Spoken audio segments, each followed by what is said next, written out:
evening, good day, wherever you are. Hi, I'm your host and facilitator, Dr. Awanda Bennett.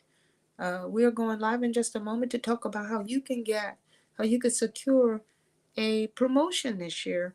We have a unique tool set that we'd like to share with you. So, in 1 minute, I'll be coming back on to give you that information and allow you to hear from the expert.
Hello, everyone, and thank you. I have our key guest this evening. Her name is Elaine Jackson, and she is a well renowned project management expert, and she helps people obtain their PMP. She also helps tender PMs do great things in their career. And I just want to yield the floor over. And Elaine, come on and tell everyone about yourself and what you're working on. Hello, everybody. Dr. Bennett, can you hear me? Absolutely, you're coming through loud and clear. Excellent, excellent, excellent. So we came on with this call last minute. So sorry for no camera. We will be doing more of these. There is a great event happening, and I think that for some reason, because of the holiday, a lot of people have not seen the event. And I understand that, it's holiday time and all, but the event is happening. And I want to make sure that the project management community is aware of it. And it is a simulator workshop for project managers. And it's not only for new project managers, it's for project managers that are struggling with projects that are giving them problems, or maybe they're having problems managing their stakeholders, managing the team, managing just maybe any area of the project, and making sure that they're doing it right. And this simulator, which is originally put out by doublemasters.com, we're doing a workshop on what is the importance of a simulator. The simulator gives you an opportunity to, without any risk, without your manager getting involved, an opportunity to go through the project, an 8-hour project, an opportunity to see, number one, are you communicating the right way with the right people on the team? Are you spending enough time looking at risk? Are you paying attention to the different areas that will drive quality? Are you communicating with the people properly? When I did the simulator a few years ago, I was a little embarrassed at some of my behaviors. And that comes from when you're communicating with people and you do this self talk sometimes that says, like, what is he doing? My God, he needs to talk faster or she needs to get more engaged. And sometimes you have to be aware that maybe there's some people on your team that communicate and they interact on different levels. And so we have to be kind, we have to be understanding and give people some space. We can't expect everybody to be rapid fire, get things done right away. And there are some people that like to take their time and think things through and really have deep discussions. And the whole time you're saying, "Oh my God, man, get to the point." So it's important to understand when you're communicating with different people on the team, there are different strategies that you have to use to make sure you're not alienating people, and also that you're being kind, that you're being considerate. So, Dr. Bennett, I don't know if I've ever taken you on a tour through that simulator. What are your thoughts on the simulator? Because maybe with all of your IT experience, maybe you're thinking, oh, the simulator, I don't need the simulator. But when you think about it, some of the concerns you may have on your projects, it might just be the one solution that would help you to get that next big contract or to help in the contract that you do have. I keep thinking when you were explaining to me, the first thing I kept saying, why are we not using the power of AI? And this simulator allows us to harness that very quickly in a very reasonably priced format. And then you're going into it with someone that understands it well so that you can begin to use it as a tool. I keep thinking when I hear that I want to use these sorts of simulators in order to advance my skill in my craft. So when I hear it, I hear a very different thing. Also, I keep thinking about just what happens to people that want to get promoted. A lot of times they don't understand why they're being held back. A lot of times they don't know what it is that they should do in order to get promoted. So I think the simulator is a way to try before you buy and also a way to invest in yourself so that as you're using the simulator, you're constantly getting better. I was watching a interview with Kobe, and he talked about why he gets up at 3 a.m. Back when he was alive, he would get up at 3 a.m. so he could train twice as hard as the people that just went to. Mhm. He just said, "No, I'm a daily get up and make this decision to train." This simulator is our doing our reps. It's us getting up and applying ourselves and us getting better than the other people that are in the same field as we are, but they're not doing the same thing that we are. So that's what I hear when I hear the simulator. The other thing I wanted to mention is that for the people that want to get promoted, a couple of things you need to do on your one on one with your boss. And I call it the APP method, APP. So when you start off the call with your boss, you want to go into your accomplishments and achievements. That's the A. You want to tell them, hey, this is what I was able to get done since the last time we talked. Make that the priority of the call.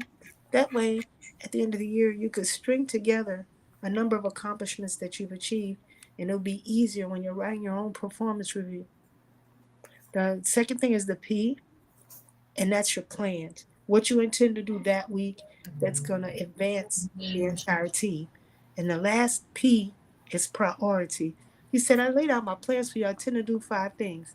In which order would you rank them in terms of how I should get it done? If you were me, what order would you perform these plans that I have? So that method, along with the simulator, unstoppable. Elaine, go further in the simulator and tell people what sort of results they can expect and how they can apply the simulator to their own career.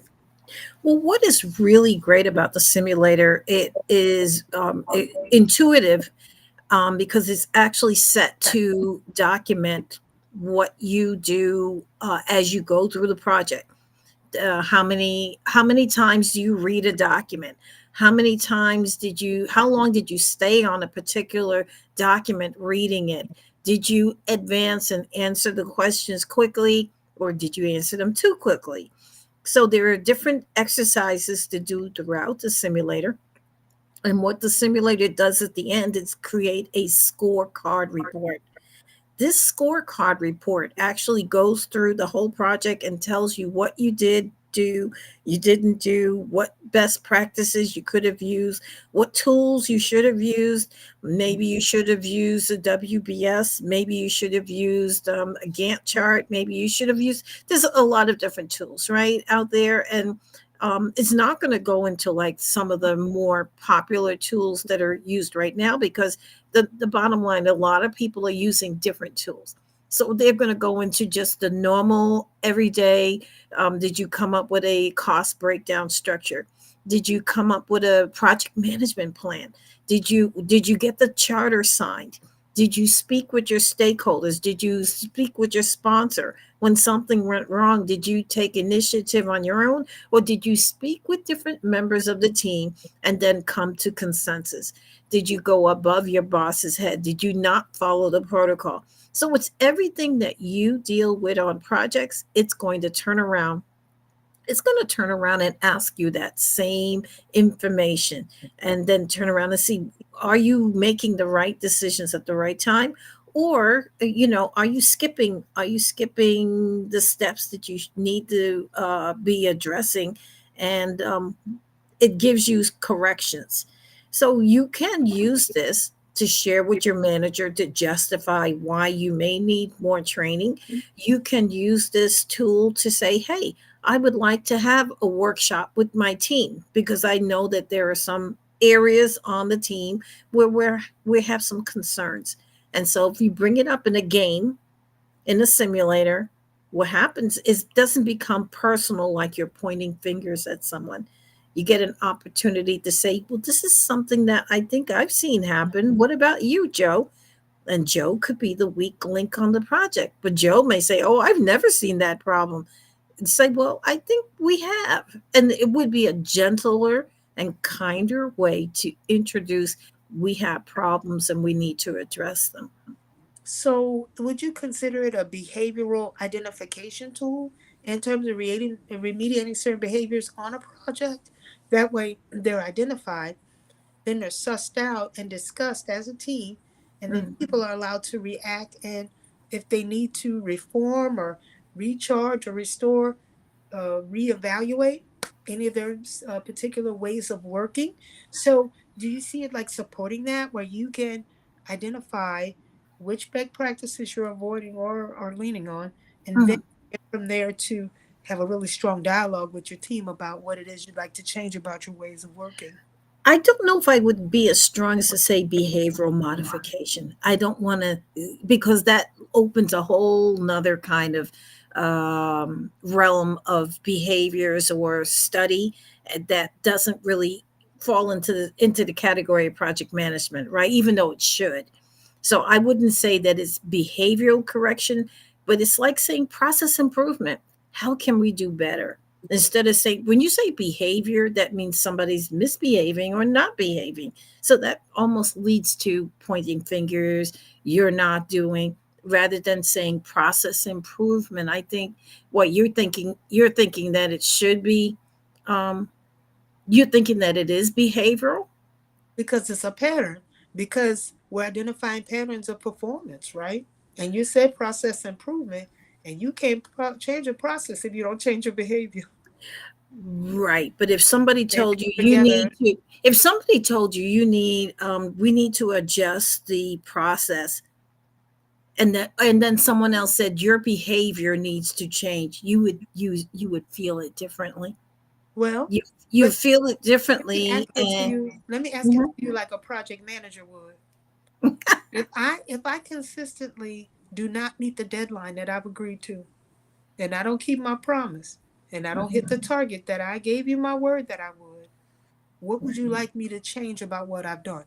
Right, the behavior, the Correct. behavior. Correct. So I feel like the simulator tool gives you an opportunity to notice that before anybody has to come and tell you your behavior Okay, strategy. so you're saying self recognition of the Correct. behaviors It rather than identifies it. being corrected by the manager, Yeah, which you don't want becomes that. a little bit of a negative ding. Correct. So you will be like, I've identified this weakness through my use of the simulator. The simulator helped me understand that I'm missing something.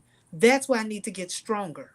Excellent, excellent, That's what excellent, I'm thinking, excellent. because it's a tool to help them get a promotion. So some of those things they want to know before anyone tells them. The simulator does that.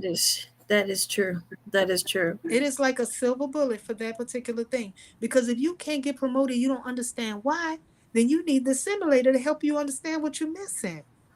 Well, when I did the simulator, and I don't want to give away too many nuggets, No, but no. I no, but one of the pieces was that the manager said to do a particular task, and my response was, I need to see a change order. That's not part of the plan. I need to see documentation. How does this impact the project? And the person who wrote the simulator says, well, I guess you don't want to keep your job. I said, well, I guess I don't. But And you so but that's that's important.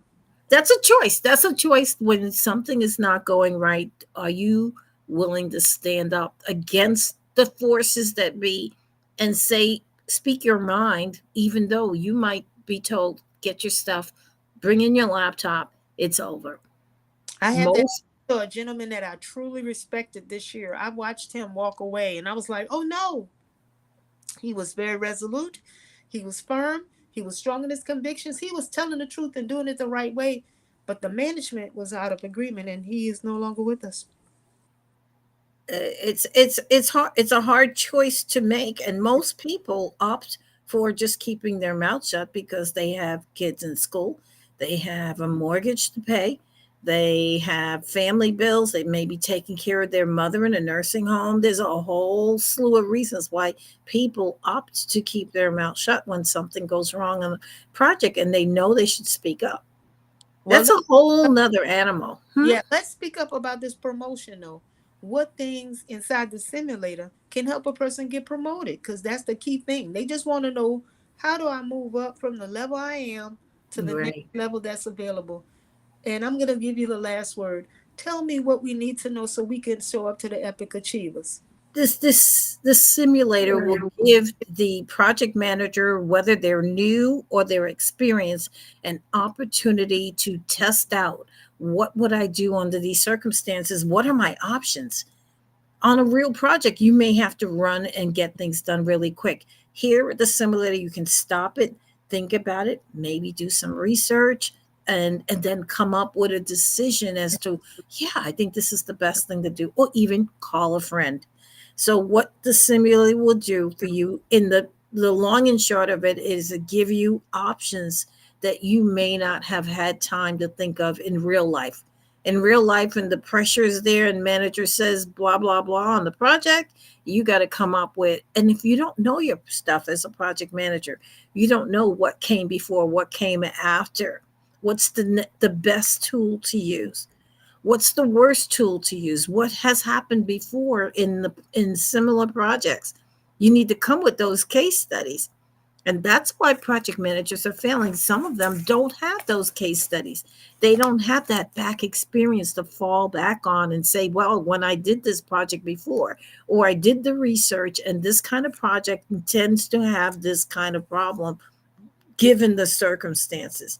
So if you don't have any background information to base it on, you're going to fall into the same pit. You're going to fall into the same quicksand. So the So best way to get promoted is to use the simulator in order to do some of that pre-decision making so you could practice and gain experience and knowledge that you may not necessarily have. exactly. Now, one caution now, when the simulator does not allow you to go back in time, like when in real life, can you go back and do over yesterday? You can't.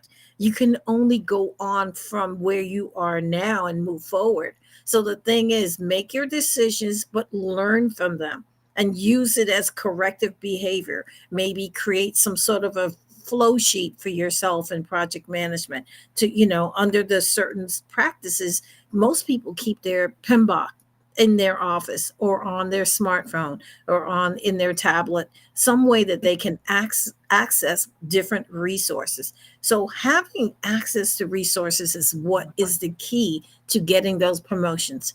Being able to speak up and speak with authority.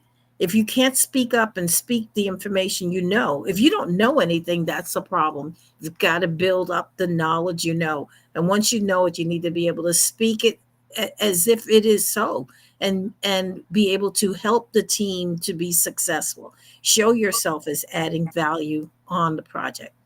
Well, in part two of our call series, we'll talk more about Epic Achievers, more about the simulator, and more about Excellent. what our project managers and new PMs can expect in our next segment. Thank you so much, Elaine, and I look forward to talking to you about us doing another segment like this and having people understand how to get that promotion. Thank you. Bye, everybody. Much appreciated.